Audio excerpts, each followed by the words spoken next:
Salve, salve, galera Dascalos do YouTube! Tudo bem com vocês? Espero que sim! Aqui quem vos fala é o professor Fred, da área de Química, e hoje eu tô com um assunto interessantíssimo, um assunto que uma vez ou outra vai aparecendo nas provas, às vezes não como alternativas, mas como no enunciado você acaba que, lendo o enunciado, entendendo o que ele está te falando, você acaba ali optando por uma alternativa que seria a alternativa correta. Galera, nós vamos falar aqui das características dos ácidos. Fred, tal substância é ácido ou não é? Como que eu vou saber se eu não sei, se eu não enxergo a fórmula, se eu não enxergo o número de átomos que tem naquele elemento? Porque pela fórmula eu consigo saber o que é um ácido. Mas e no laboratório, pelas características, no dia a dia, como que eu sei se uma substância é ácida ou não é ácida? Primeira coisa, galera, algo importante, claro, é a definição. O que é um ácido? Aqui você tem que tomar muito cuidado, porque quando a gente fala de definições e conceitos ácidos básicos, nós temos 3 teorias. E não é que uma é melhor do que a outra. Claro que algumas são mais modernas, mas elas se complementam, isso é muito importante. Nós temos a teoria de Arrhenius, que é a mais estudada no ensino médio, mas também nós temos teorias de Bronsted e Lowry e teoria de Lewis. O que o cientista Arrhenius, por exemplo, não consegue explicar, vai lá, Bronsted e Lowry, vai lá, Lewis, e consegue pegar uma certa substância que não se encaixaria nas ideias de Arrhenius e consegue ali definir se é ácido ou base. Mas calma, a teoria mais simples que existe é a teoria de Svensson-Arrhenius. Arrhenius dizia o seguinte, galera, o que seria um ácido?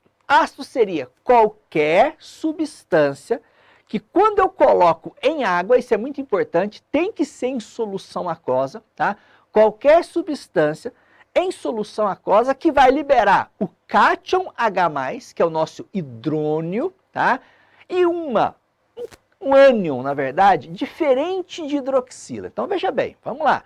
Eu vou pegar uma substância, isso teoricamente falando, que não dá para eu enxergar isso, né? Mas se eu pegar uma substância, colocar em água, e essa substância sofrer um fenômeno que nós chamamos de ionização, e essa ionização formar o cátion H+, e um ânion qualquer que não seja OH-, estamos falando de uma substância que é um ácido. Então, peraí, Fred, deixa eu ver se eu entendi. Joguei na água, então tem que ter água. Sim, para a teoria de Arrhenius, algo que limita a teoria de Arrhenius é ter a água, tá? Bronsted e Lowry eu já não preciso desse meio aquoso, Lewis eu já não preciso desse meio aquoso. Mas enfim, segundo Arrhenius, peguei uma substância, para ser ácido, tem que colocar na água para eu analisar. Colocou na água, se for um ácido vai sofrer ionização. E essa ionização, gente, vai formar H+. Tem que ter H+ para ser ácido, não tem outro jeito. Mas também, galera, não pode ter OH-, tá? Tem que formar um ânion, que é um íon negativo, diferente da hidroxila, porque senão a água seria classificada aqui também como um ácido, tá certo? Então, esta é a definição de Arrhenius. Fred, beleza. Eu sei que lá que tem um macete, que você olha para a substância, se ela começar com hidrogênio, né? Se tiver hidrogênio do lado esquerdo da fórmula, eu já posso pensar que tem grande chance de ser um ácido, você vai acostumar com os ácidos que você vai estudar, mas isso é algo totalmente informal. A definição exata é essa aqui. Então, um exemplo que está aparecendo aí na sua tela é o HCl, nosso famoso ácido clorídrico, né? Que na verdade, galera, quando ele não está colocado em água, ele não se chama ácido clorídrico. Para ser um ácido tem que colocar em água, ele se chama cloreto de hidrogênio. Então tá aí o HCl. Joguei em água, aí sim, agora ele é o ácido clorídrico, porque eu preciso da água para que aconteça a nossa famosa ionização. Perceba que não existe H+ e Cl-. Eles são formados quando eu coloco em água, porque a água ajuda a quebrar essa ligação covalente que existe entre hidrogênio e cloro, beleza? Fred, tá bom, beleza. Já sei, você já falou de teoria, definição tá aí, tá, mas e aí, o tete a tete, no dia a dia? Como é que eu faço para pegar uma substância e saber, será que isso aqui é um ácido? Será que isso aqui é uma base? Como que eu faço? Galera, existem características. E as características dos ácidos que você precisa saber são essas aqui. Primeiro, o os ácidos são azedos. Pô, preste atenção. Não quer dizer que você vai estar lá no laboratório, deixa eu ver se isso aqui é um ácido, vai colocar na boca. Ai, o Fred falou que ácido é azedo, deixa eu ver. Pelo amor de Deus, gente. Não se coloca nada na boca em um laboratório. Então, essa é uma característica que você não vai usar jamais em um laboratório. Mas no dia a dia você sabe, poxa, eu tomei alguma coisa, tem um sabor azedo, pô, tem um ácido aí. Eu posso saber até, não saber qual é o ácido, mas que tem um ácido aí, eu tenho certeza. Então você pega lá as frutas cítricas, são todas azedas, por causa do ácido cítrico, né? O ácido cítrico. Então, pô, tinha um chiclete aí que você colocava na boca, até doía a boca de tão azedo que era, né? Então, porque tem uma quantidade muito grande de ácido. Então, os ácidos são azedos. Ô Fred, então se eu comer alguma coisa e não for azedo, então eu posso falar que não tem ácido, certo? Errado. Porque pode ter outras substâncias misturadas que mascaram o sabor e você não consegue sentir esse azedo. Você nunca ouviu falar que para tirar a acidez de um molho de tomate coloca açúcar? Né? Pô, mas veja bem, o molho de tomate, ele tem um ácido. Existe um ácido no tomate que se chama ácido oxálico. Ele vai continuar ali, só que você vai mascarar o sabor. Você vai enganar suas papilas gustativas. Tudo certo? Então, primeira característica que você não vai utilizar em laboratório, tá? Os ácidos, eles têm esse sabor característico, o sabor é azedo. Tudo certo? Essa é importante. Todos os ácidos, quando eu coloco em água, e tem que estar dissolvido em água mesmo, porque você sabe que, segundo a teoria de Arrhenius, eu tenho que colocar em água para acontecer a ionização. Eles vão conduzir corrente elétrica. Alguns mais, outros menos, mas todos conduzem corrente elétrica em solução aquosa. Fred, então peraí. Peguei lá, fiz uma experiência no laboratório, aquela experiência que eu ponho os fios desencapados, né, encosta ali no líquido para saber se a lâmpada acende, lembra disso? Se acender ácido? Não, eu estou dizendo isso não, porque existem outras substâncias que também acendem a luz. Existem outras substâncias que também conduzem corrente elétrica. Mais importante, galera, que muitas vezes você não vai usar uma característica só para classificar o ácido. Pode até usar, vou te falar de alguma. Mas o conjunto de características é o mais importante. Então, os ácidos conduzem corrente elétrica, mas não é só os ácidos. Os sais conduzem, as bases conduzem, tá? Estou te dizendo que os ácidos também conduzem corrente elétrica quando dissolvido em água. Aqueles que são mais fortes conduzem mais.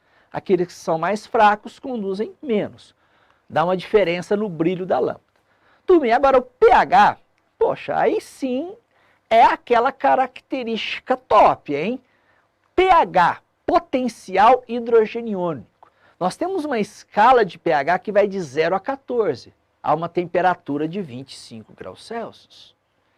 Se o pH for menor que 7, pronto, está diagnosticado, é um ácido, não tem o que fazer. Tá? Então você tem ali uma substância ácida.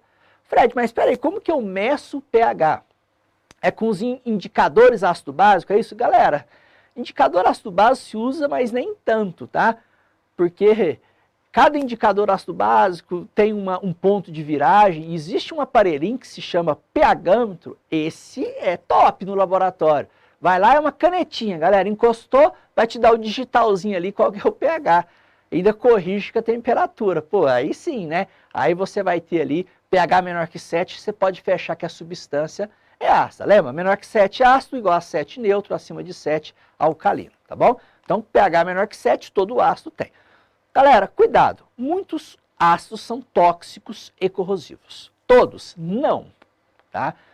Muitos não são, tem alguns que você até usa na alimentação. Vou lembrar com você agora mesmo, mas muitos são tóxicos ou corrosivos. Os ácidos que são fortes, se ele cair na sua pele, você vai ter corrosão. Muitos ácidos são carentes de água, começam a puxar a água da sua célula. Isso pode provocar queimaduras aí até de 3º grau. E alguns, gente, são tóxicos. Significa que se você ingerir, você pode ter algum problema. Existe um ácido que é muito tóxico, vamos dizer, é um veneno poderoso, que é o ácido cianídrico, né?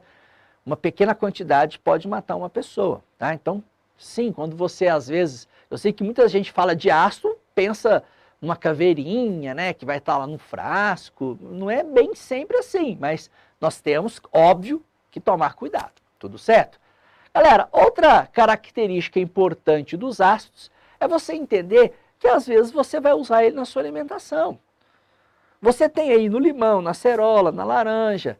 Pô, gente, você usa para temperar a salada o vinagre, que é uma solução de ácido acético. Óbvio que esses ácidos são fracos, não são tóxicos, né? Então, esse aí tudo certo. E pode perceber que todos esses aí dá para você provar o sabor, hein? Esse aí dá para você confirmar. Opa, vinagre azedo. Pô, então tem um ácido aí, tá? Turminha, outra característica muito importante, reação com mármore. Os ácidos reagem com mármore, mas não é só, na verdade, com mármore. Gente, o que é mármore? Mármore é carbonato de cálcio. Na verdade, os ácidos reagem com qualquer carbonato, tá? Só que carbonato de cálcio é muito conhecido. Então isso é importante, gente, porque se você for no supermercado, você pode comprar lá o ácido muriático, que é o ácido clorídrico, uma concentração de 10%. Ele é usado para lavar superfícies, né? Só que você não pode usar para lavar a superfície de mármore. Senão você vai estragar aquela pedra de mármore da sua casa, pelo amor de Deus, tá? Você não pode pegar ácido para lavar mármore. Com certeza, você já viu em livros, se não, você pode ir lá no Dr. Google pesquisar uma imagem. Pô, estátuas de mármore que já foram corroídas por uma chuva ácida. Então, por isso que as chuvas ácidas estragam estátuas de mármore. Então, todo ácido reage com mármore. É claro, aqueles que são mais fortes reagem mais, aqueles que são mais fracos reagem menos. Tá? Isso aqui é importante porque a força dos ácidos, eles com certeza vão interferir diretamente nessas características, tudo certo? Interessante, galera, que quando um ácido entra em contato com o mármore, você vai ver algumas bolinhas saindo do mármore. É uma reação. E essa reação forma CO2, tá? Aquele gás que sai do mármore, aquelas bolinhas, seria o gás carbônico, beleza? Outra situação que muita gente guarda é que os ácidos, quando são colocados no indicador ácido básico, chamado fenolftaleína, eles permanecem incolores. Essa é uma característica que a gente tem que tomar cuidado, é verdade, mas não quer dizer que tudo que você pinga fenolftaleína continua incolor é ácido, não, porque o meio neutro também é incolor na fenolftaleína. O ponto de viragem da fenolftaleína é acima de 8. A gente tem que tomar muito cuidado com esses indicadores ácido-base. O melhor é você ir lá, pegar o pH-ômetro, colocar lá, aí sim você vai ver o pH corretamente. Turminha, espero que essa dica de hoje tenha sido interessante. Saber as características dos ácidos, ela é imprescindível para a sua prova, para você mandar bem numa prova de química, ok? Então não se esqueça, cara, gostou do vídeo? Aí, curta o vídeo, o que custa? Pô, curtiu o vídeo? Vai lá, se inscreva no nosso canal, que tem um tanto de vídeo bacana para você mandar bem aí nas suas provas, ok? Um abraço!